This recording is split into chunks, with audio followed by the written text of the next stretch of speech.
Hey, what's going on? Thanks for watching another one of my videos. Just wanted to do a video on a fragrance that there aren't many reviews on, and that's kind of one of my things. I like to pick fragrances that haven't been reviewed and check them out, ones that pique my interest.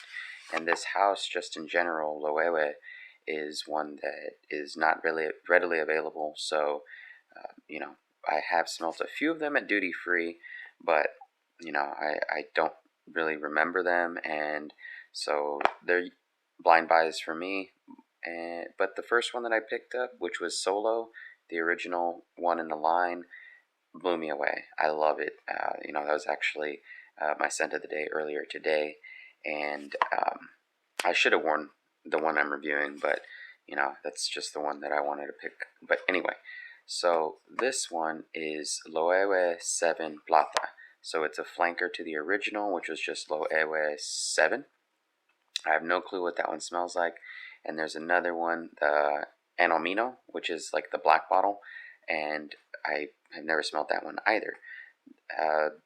Both of them I had read and seen some reviews on, and I was more curious about the one that I hadn't seen any reviews on, or at least ones that were reviewed in English, because this is a Spanish house, so most of the reviews on this house in general are in Spanish. But I think there are 2 English reviews. I don't remember who did them though, but I can link them down in the description. So if you're unfamiliar with what plata means, it means silver, which would be why the bottle itself. And they have repackaged these, so this is the old packaging, but that is the bottle. Pops out. It's actually a nice box. I was surprised the way that came. So silver bottle, obviously, because the name means silver. And presentation, nothing fancy. This cap, though, is garbage. It's not really a cap. It's just this plastic. It's got the little emblem here, but I don't know if you can tell.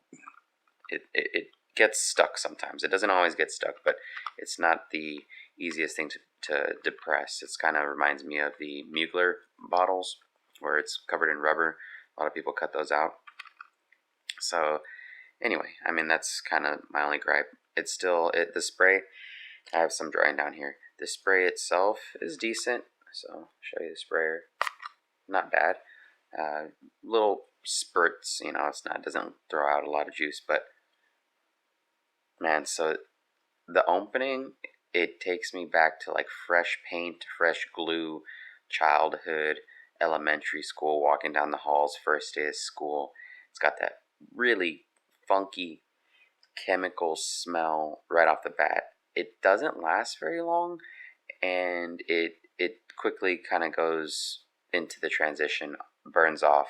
So I don't know what combination of notes is making that strange opening for me, but it says it's bergamot and mint. I don't get that. Like I said, I get like a glue. I do get some pine in there, but or like some greenness, but that's not. I mean, I guess the mint maybe mixing. It says it also has ginger in the heart. Yeah, I don't know. I mean, I do smell the ginger later on, but some combination gets me that kind of funky opening.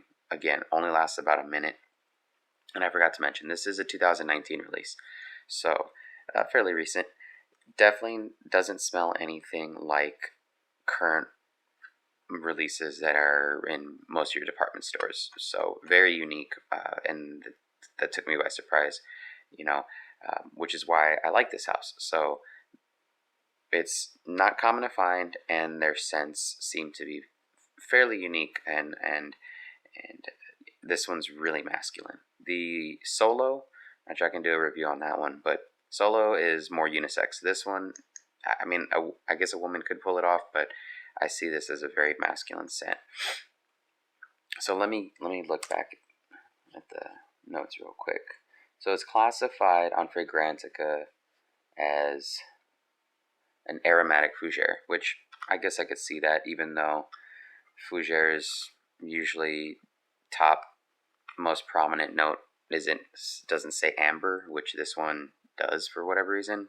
It's in the base, so the top notes are supposed to be Italian, mandarin, mint. Middle notes, ginger and pink pepper. Base notes, incense, amber, and musk. So the mandarin, yeah, I can see citrus. I don't really see mandarin itself. I mean, I don't get that. I do get the mint and the ginger and the pink pepper. That's like in your face, definitely very prominent. That mixture, I guess, gives that funky opening for me. Way later on, as it's turning into a skin scent, you do pick up a little bit of the incense, a little bit of the musk and the amber. But for the majority of this fragrance's life, it's gonna be that kind of green, piney-ish, little bit of freshness from the ginger and the pink pepper. Very bright, very crisp. Kind of fits in line with, I guess, the name Plata, silver, right? When you think of, for me, like when you think of things that are silver, I think of metal things, so things that are sharp. So the knives or edges, or like sharp cornered metal surfaces. And I guess maybe that was the artistic direction they were going, and maybe that's just me, but it does give you that kind of imagery of sharpness, because it is a very forward scent, and it doesn't project a lot. Okay, so as far as performance goes, it's on the more moderate side, more subtle side. You can smell it within your own scent bubble about an arm's length away for a couple of hours, 2-3 hours ish, and about the 6 hour mark, it's pretty much a skin scent. So it doesn't um, doesn't project, like I said earlier. So who would I recommend this for? Definitely someone who wants something different. I think anyone could wear it, but I would say probably someone a little bit older would gravitate towards this, since it doesn't have any hint of sweetness. It is a very very dry fragrance. So if you're used to what's in the mall, this is definitely something different. I could see this being in, like, I guess Tom Ford. It's synthetic, right? But not in an off-putting way. So a lot of people use that as a derogatory comment. But to me, it's not bad, but it has its own characteristic. And again, kind of going back to the name of it, I think, to me, like, maybe I'm a big Terminator fan, so like T2, maybe that's what they were going for, like that was it, the T1000, where he turns into that whole silver blob. Again, metal. That's what I'm going back to. Anyway, kind of rambling at this point.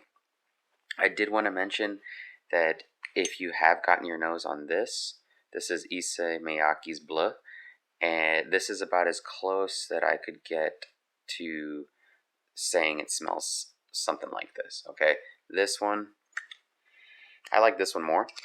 This one is, to me, just more rounded. It's not as sharp and has a little bit more going on, not as linear, but it is in the same vein. So if you like this, you'll probably like this. And I would say that they're not redundant. If you like green scents and you like something a little bit off the beaten path, certainly unique. You're not going to see, or you're not going to smell this a lot. And so if that appeals to you as well, pick this up. You probably won't smell this a bunch either. But anyway, this one's about $30 after taxes, Fragrance Net. This one's about $55. So nothing's going to break the bank. You want to smell unique, you want to smell something different, give them a shot.